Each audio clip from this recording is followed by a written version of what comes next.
After working office jobs for years, I longed for something closer to nature. My search took me in unexpected directions until I stumbled upon a job ad for a fire lockout.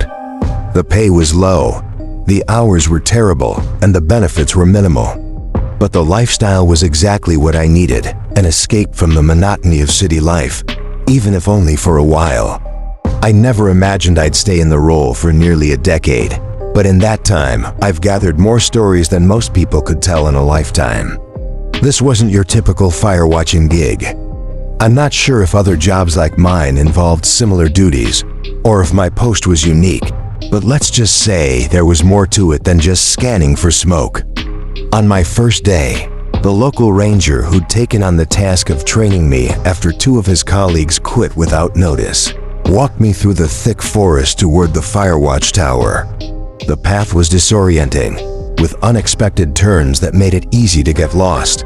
Without him, I'd have been completely turned around. We finally reached the tower around 8:20 p.m., just in time for him to tell me a strange rule.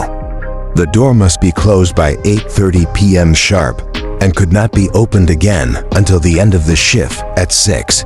Once inside, the ranger left briefly, returning covered in red paint specks. He said nothing about his brief trip outside, and so began my first shift. Initially, it was quiet, eerily so.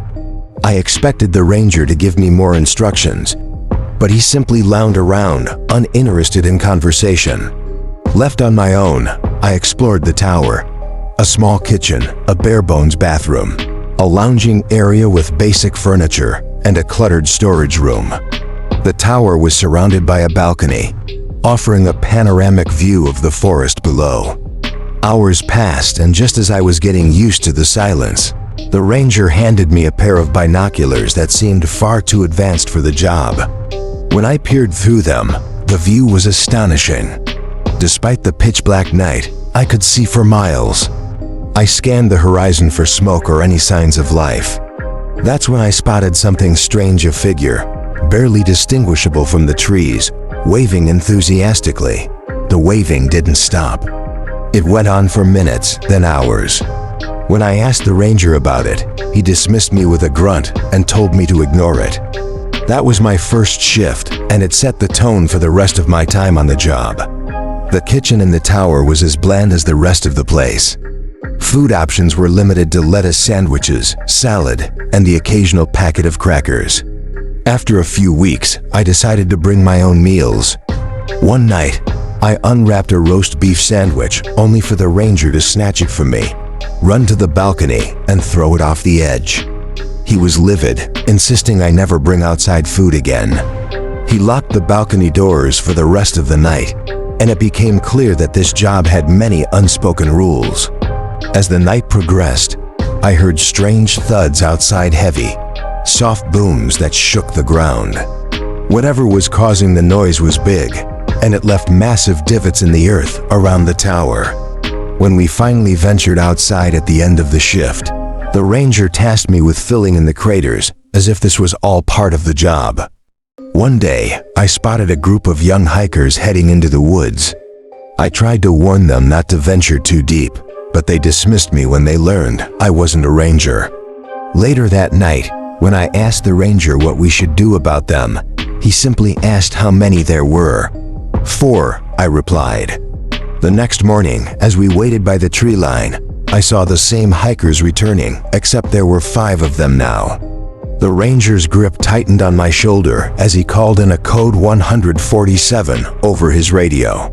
One didn't realize the significance of the extra hiker until much later. On another shift, I was startled by a voice calling from the base of the tower.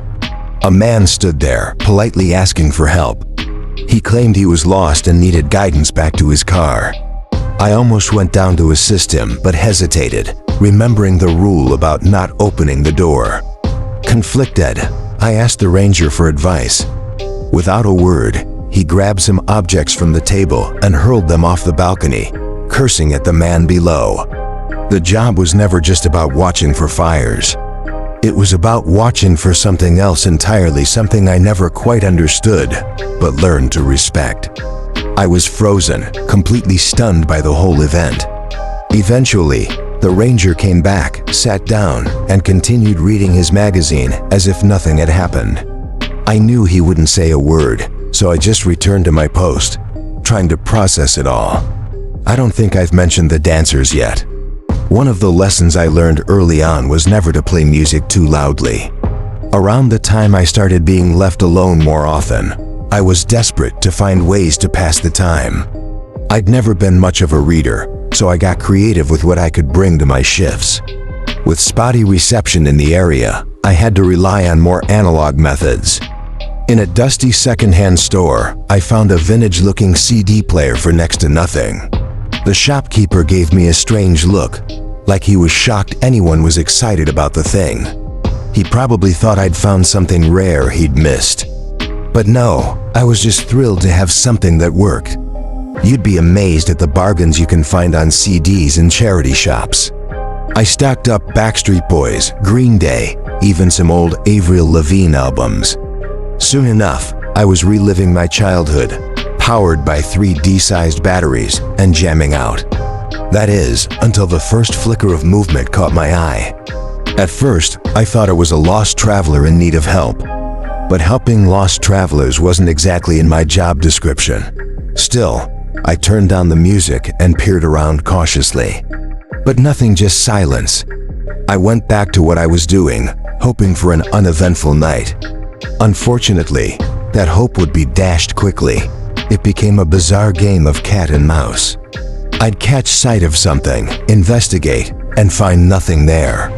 Each time I fiddled with the CD player, it would skip, knocked out of its already unstable condition. My patience wore thin until, in frustration, I stormed out to the balcony, music still playing. That's when I saw them scores of strange, emaciated figures moving at the edge of the tree line. Their movements were erratic and jerky, like they were dancing, but not in sync with one another. The only thing they had in common was the rhythm. Then it hit me, they were moving to the beat of the song I was playing. Panic set in as I quickly turned off the player and ran back to the edge. The moment the music stopped, the figures slowed down and shuffled back into the forest. I didn't touch that CD player for the rest of the night. A few days later, when I returned to my shift, I found the CD player smashed. It hadn't been disposed of, though it was left there as a clear message: no more music. I learned another lesson that night when the lights went out. It was a quiet evening, with the ranger managing things as usual. Over time, I'd learned to tolerate reading, even though it wasn't my favorite pastime.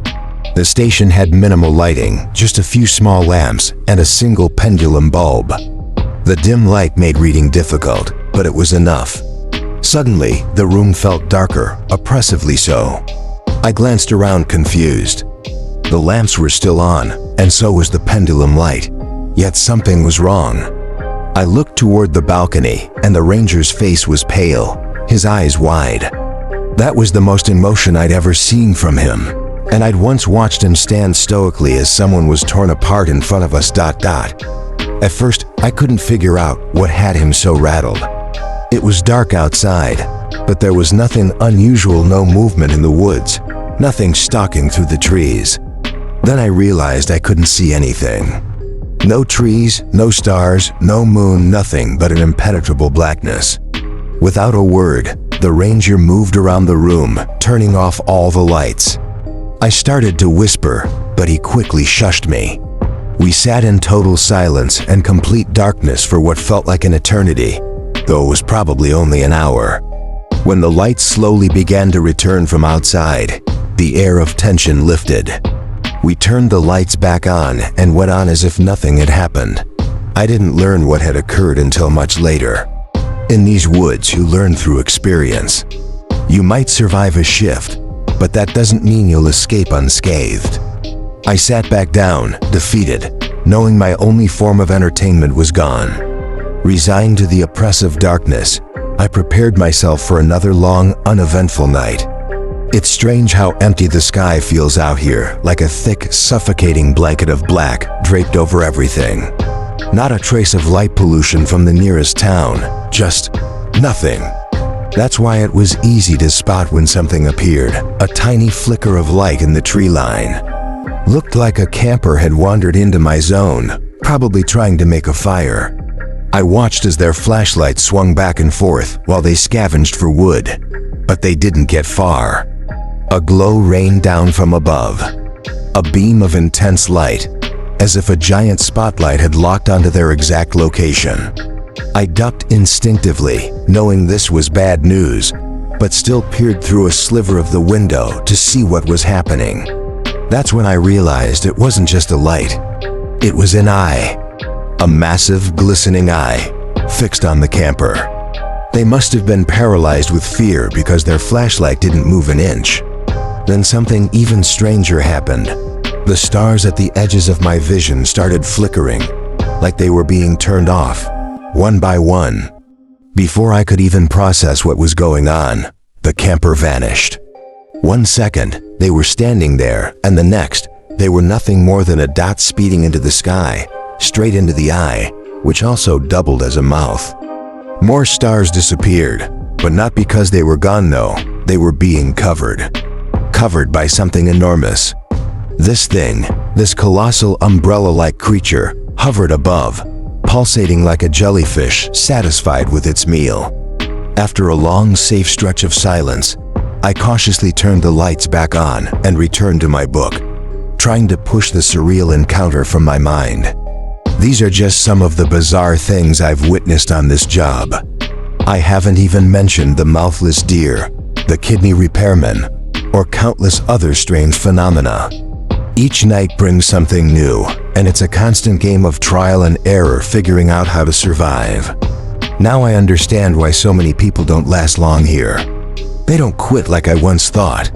Still, a job's a job, and I've gotten pretty good at this one. So I'll stick around as long as I can.